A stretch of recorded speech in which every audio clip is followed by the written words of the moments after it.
Sugar. Oh.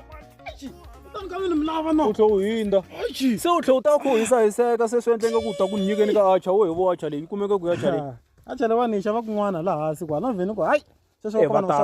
acha vheni ane garlic phela garlic na iranda acha infani ikuma ne mi nge tihlanganisa na mina infani ni ikuma ra uri ku na huwa man sharp no tsaka man performance leya n'wina MTJ ingozi ngopfu na ni twi loko mi fika la miko performance yele kwihi performance leya n'wina tolo na loko va nghena ku mi ge on the stage ni vona mi nghena na loko swibelani va nghena va fika va chekecha ni vona n'wina mi nghena mi bakhwaya laya ni ku wata why ni miyeni ku wi mi lembe leri a ndza ni bukiwa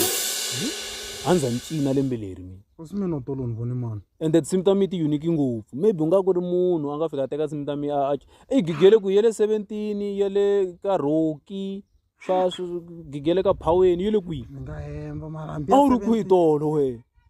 swi ta hlangana ni MTJ. What are you saying? What are you saying? What is he saying? Anga ku mara a yo stu gagashi gigili swikomba ka yi ri Pitori swi ri a ri Pitori ni tshama ni va na gigi Pitori nandi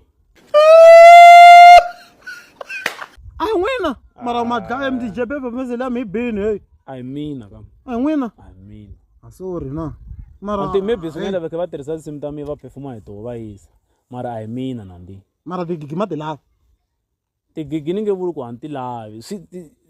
mi ta ni hakela kumbe hi tu cina leswi swa vuswa na a na ta muzama ni ma swi vona ku ka hina na hina ni nyana December leyi ku endla swi humesa un'wana na tikhombo nyana and i double gig i double gig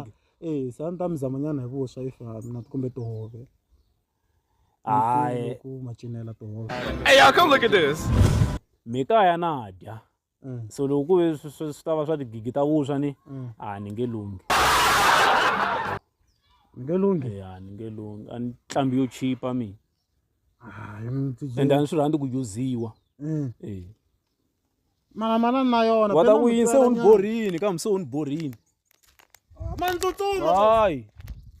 wa ulula ni cinisa ni cine vuswa mi